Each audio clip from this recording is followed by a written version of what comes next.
হযরতে বেলালের কাছে চলে এসেছে। বেলালের কাছে চলে এসেছে। হযরতে বেলাল বলতেছে, বলো গো রুকাইয়া, 12টা বাজলে আমার ইন্তিকাল হবে। রুকাইয়া চোখের পানি ঝরঝর করে ফেলে বলতেছে, বলে আগো আল্লাহ, আমার স্বামীর 12টার পরে জান তাই ইন্তেকাল হবে। এই বলে স্বামী স্ত্রী বাবা কান্না করতে যাও। বেরাদুল ইসলাম মাদান সামানি কেরাও, এ সোনা মানি কেরাও, যখন বাবা 12টা বেজে গেল, মালাকুল মউত এসে দরওয়াজায় হাজির হয়ে গেল।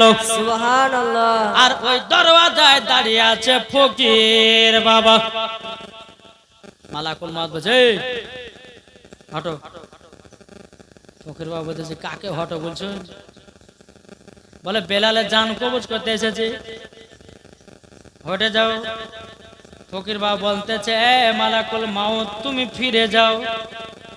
মালাকুল মউত বলতেছে, ফকির তোমার সাহস তো কম না, আল্লাহর হুকুমে বেলাল জান কবজ করতে এসেছে, আর আল্লাহর হুকুম যদি হয়ে যায় আমি তাকে 1 সেকেন্ড বাদ দিই না, আমি সঙ্গে সঙ্গে তার জানটা কবজ করে নি। আর তুমি বলতেছ চলে যাও। ফকির বাবা বলতেছে, মালাকুল মউত, 3 দিন পর আসবা, 3 দিন পর ইন্তিকাল হবে। মালাকুল মউত বলতেছে, বলে ফকির বাবা 3 দিন কেন, 1 সেকেন্ড পার হতে দেব না। বেলালের জান কবজ করতে এসেছি, এখন কবজ করে যাব, 1 সেকেন্ড ছাড়বো না। ছেড়বে? এই ফকির বাবা বলতেছে, বেলালের হায়াত 7 দিন বেড়ে গেল। জোর হবে না? সুবহানাল্লাহ। ফকির বাবা বলছো, গো মালাকুল মউত, যাও, বেলালের হায়াত 7 দিন বেড়ে গেল। মালাকুল মউত বলছে, তো বিশাল তো ব্যাপার। মালাকুল মউত বলছে যে, আরে হ্যাঁ, এখন যদি এর সঙ্গে পাঙ্গা দিতে যায় তো মুসা নবী আমাকে একবার চড় মেরেছিল, একটা ঘুষি মেরেছিল, তো একটা চোখ বের করে দিয়েছিল, দরকার নাই, ফকিরের সঙ্গে তর্ক লাগতে যাবো না। আবার মালাকুল মউত বলছে, বেলাল, বেলালের জান আমি কবজ করতে এসেছি। ফকির বাবা হটে যাও, আমি 1 সেকেন্ড পার দেব না। 7 দিন কেন, আমি 1 সেকেন্ড পার হতে দেব না। এদিকে ফকির বাবা বলছে, বলো গো মালাকুল মউত, বেলালের হায়াত 70 বছর বেড়ে গেল। জোরে বলেন সুবহানাল্লাহ। 70 বছর বেড়ে গেল। মালাকুল মউত আল্লাহকে বলছে, আল্লাহ গো, এই ফকির বাবাটাকে, এ ফকির বাবাটাকে কেন আমার সঙ্গে এই রকম তর্ক বিতর্ক করতেছে? আল্লাহ বলছে, গো মালাকুল মউত, জলদি করে চলে যাও, ওই ফকিরের পাওয়ার হলো আলাদা। জোরে বলেন সুবহানাল্লাহ। একজন 100 টাকা দিয়েছে, তোমার আম্মা দিয়েছে 1 বস্তা, 128 টাকা দিয়েছে। নারায়ে তাকবীর, নারায়ে রিসালাত। আল্লাহ কথা দান কেন কবুল করে নিন, জোরে করেন আল্লাহুম্মা আমিন।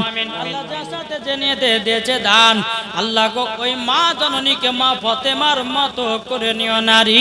জোরে বলেন না সুবহানাল্লাহ। বেরাদুল ইসলাম মাদার সামানে কাও, আল্লাহ বলছে, এ মালাকুল মউত, জলদি করে তুমি ফিরে এসো। এদিকে বেলাল রুকাইয়া ঘরের ভিতরে কান্না করছে, বিবি গো, 12টা বেজে গেল, আর আমি দুনিয়ায় বাঁচব না। 12টা বেজে গেল, 12টা পার হয়ে গেল, 1টা বেজে গেল, 2টা বেজে গেল, 3টা বেজে গেল। রুকাইয়া বলতে, বলো গো স্বামী আমার, আপনার বলে 12টাতে ইন্তিকাল হতে ছিল, 1টা পার হয়ে গেল, 2টা পার হয়ে গেল, 3টা পার হয়ে গেল, আপনার ইন্তিকাল কেন হলো না? রুকাইয়া বলছে, স্বামী গো, আপনি একটু বসুন, আমি দরওয়াজার কাছ থেকে ঘুরে আসতেছি। জোরে বলেন সুবহানাল্লাহ। যখন দরওয়াজার কাছে এসেছে, এদিকে দরওয়াজা খুলে দেখতেছে ফকির বাবা দাঁড়িয়ে। ফকির বাবা, তবে শোনো গো শোনো, আমার স্বামী তো 12 বছর আগে 12টার সময় জান ইন্তেকাল হতো। আচ্ছা বলো না, ও বলো না, আমার স্বামীর জান কেন কবজ হলো না?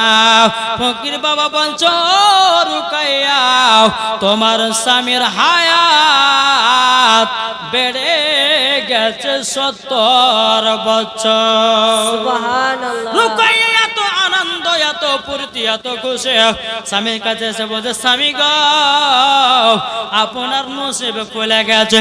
আল্লাহ পাক আল্লাহ তাআলা আপনার হায়াত 70 বছর বেড়িয়ে দিয়েছে। জোরে বলেন সুবহানাল্লাহ। এদিকে বেরাদর ইসলাম মাদার সামানে کرام, আল্লাহর ফেরেশতা মালাকুল মউত বলছে, আল্লাহ গো, ওই ফকির বাবাটাকে আমার সঙ্গে তর্ক লাগাতে ছিল, একবার বলুন না ফকির বাবাটাকে আপনারা কি শোনার ইচ্ছা আছে? ফকির বাবাটাকে আচ্ছা বলুন, মালাকুল মউত যদি কাউরে জান ইন্তেকাল করতে আসে, আপনি যদি বলেন মালাকুল মউত ফিরে যান, আপনাকে 10 লাখ টাকা দিতে যাবে? জি, ইসরাইল আলাইহিস সালাম কখনো ঘুষ খায় না, সুদ খায় না। যখনই মরণের টাইম হবে, ওই টাইমের ভিতরে জান কবজ করতে আসবে। কি গো, ঠিক না? বাবাদের সোনা মানিকেরা, চিন্তা ভাবনা করুন, এই ফকির বাবাটাকে আপনারা যদি শুনতে চান, আমার দুটো ভাই 100 টাকা করে দেন, দিনে হবে না? কি গো, নাই? হুজুর আজকে বাদ দেন, আর দিছি না, এখনো 4 দিন পড়ে আছে, দিতে হবে নাকি? বলছে আপনি কি নাম? আকমান।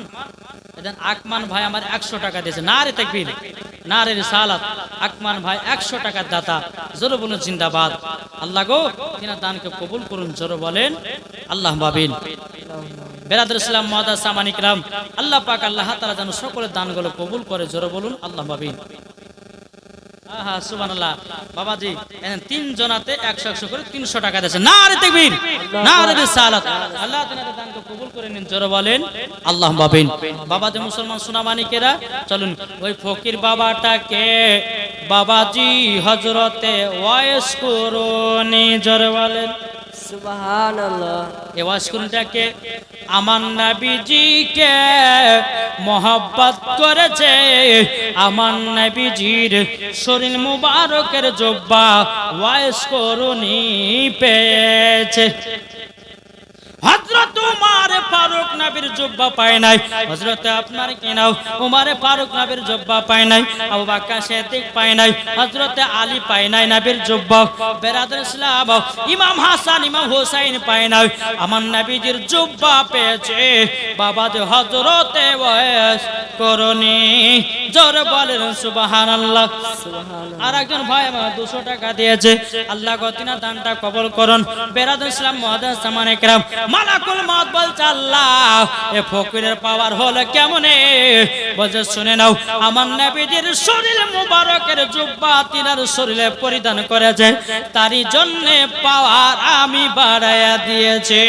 সুবহানাল্লাহ। বাবাজি তাইলে চিন্তা করুন, যেই নবীজির জুব্বা মুবারক আপনার কিনা ওয়াইস করুনি গায়ে দিয়েছে, বাবাজি তার ক্ষমতা আল্লাহ বাড়িয়ে দিয়েছে। তাইলে বলেন নবীর প্রতি দুরূদ পড়লে ক্ষমতা বাড়াবে কি বাড়াবে না? নবীর প্রতি সালাম করলে পরে আপনার ক্ষমতা বাড়াবে কি বাড়াবে না? ও যুবকেরা, ও মা কালা শুনে যার রাতের বেলা মা জননী, কবরে যদি শান্তি পেতে চান, নবীর প্রতি বেশি বেশি করে দুরূদ পড়তে থাকো। যদি দুরূদ পড়তে পড়তে মরণ হয়ে যায়, তাইলে পরে মরার পরে জান্নাতি হয়ে যাবে। জোরে বলেন। এদিকে বেরাদ ইসলাম মুআদ্দাস সামানে کرام, ওগো আমার সোনা মানিকেরা, হযরতে বেলাল রাদিয়াল্লাহু তাআলা আমার নবীজির কাছে যাচ্ছেন, যাওয়ার পরে বলছে, নবী গো, আমার আল্লাহ হায়াত বাড়িয়ে দিয়েছে 70 বছর। জোরে বলেন সুবহানাল্লাহ। আমার নবী বলছে বেলাল 70 বছর হায়াত বাড়িয়ে দিয়েছে? বলে হ্যাঁ। তাহলে এক কাজ করো, আমার সাথে একটা কাজে চলো। বলো কোথায় গো নবী? বলে কাবাতে চলো। বলে কেন?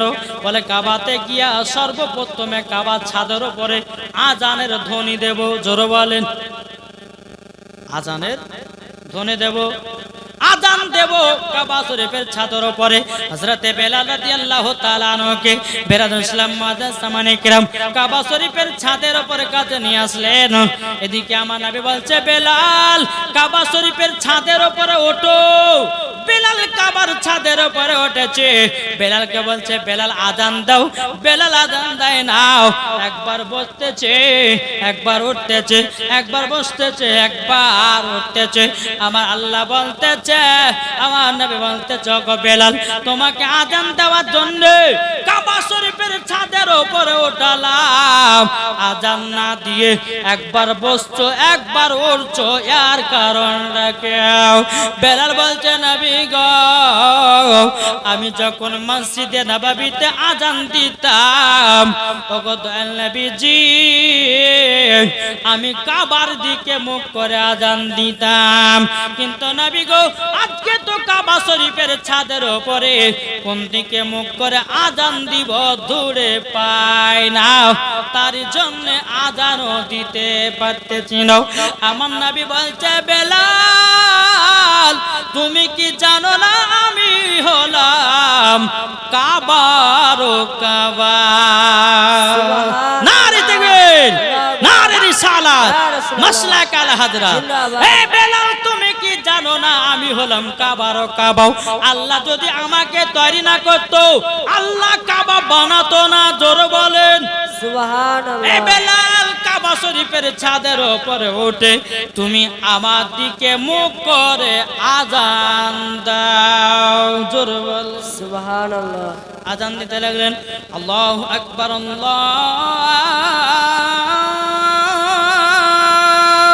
আকবার, আল্লাহু আকবার, আল্লাহু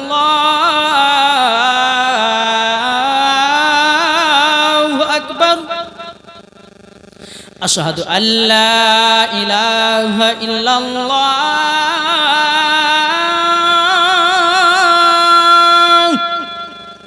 আশহাদু আল্লা ইলাহা ইল্লাল্লাহ,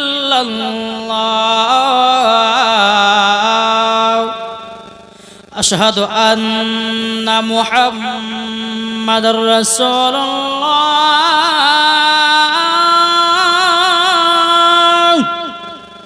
আশহাদু আন্না মুহাম্মাদার রাসূলুল্লাহ,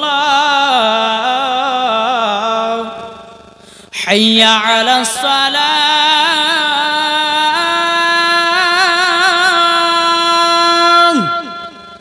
হাইয়া আলাস সালাহ,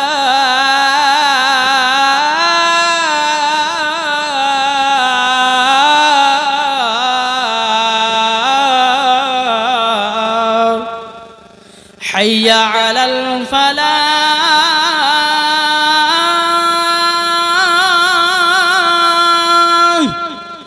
হাইয়া আলাল ফালাহ।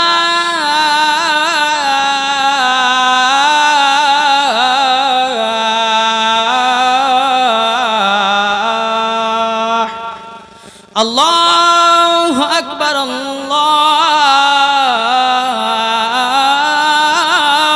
আকবার, লা ইলাহা ইল্লাল্লাহ। জোরে বলেন বেলাল কাবা শরীফের ছাদে আজান দিল। বেলাল যখন বাবা আজান দিলেন এদিকে কাফেরের দলেরা নবীকে মারার জন্য চলে আসতেছে। আবু জাহেল, উতবা, সাইবা এরা বলতে লাগলো দেখো আব্দুল্লাহর বেটা মুহাম্মদ কাবা শরীফের ছাদের উপরে ওঠে বেলালকে দিয়ে আজান দেওয়াতেছে। বহুত লম্বা ঘটনা বেলালের। যদি আয়সা বলতেন যে বেলালের জীবন করে হতো 3 দিনে, তো ইনশাআল্লাহ ভালো করে বলা হয়তো। বাবাতে মুসলমান, যাই হোক, আল্লাহ পাক আল্লাহ তাআলা আমাদের সকলকে নাবিজির আশিক, নাবিজির প্রেমিক যেন বানিয়ে নেয়।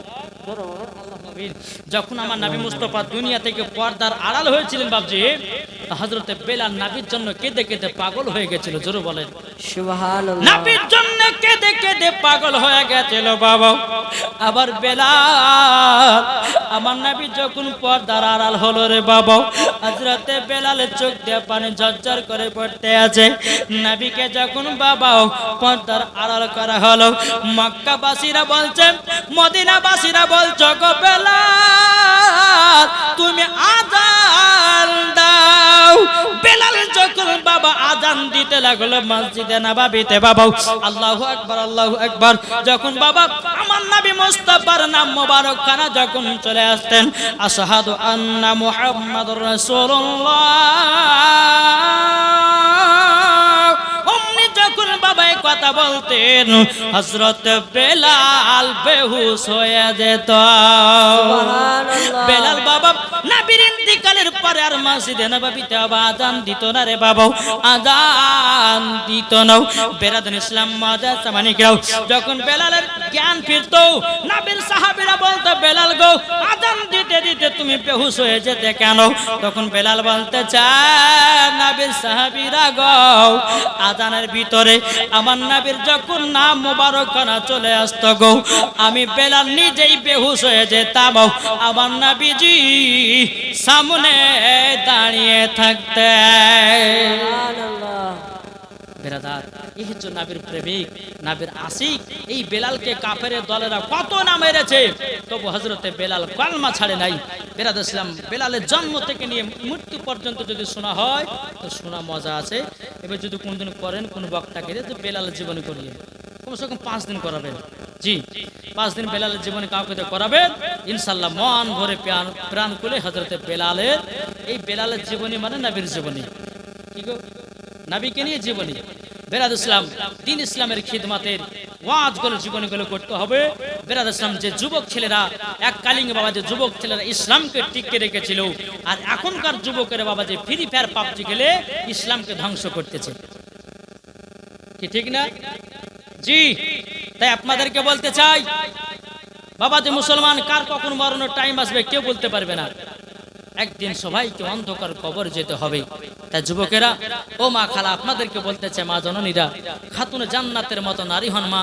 স্বামীর সঙ্গে ঝগড়া করবেন না, স্বামীর সঙ্গে তর্ক বিতর্ক করবেন না।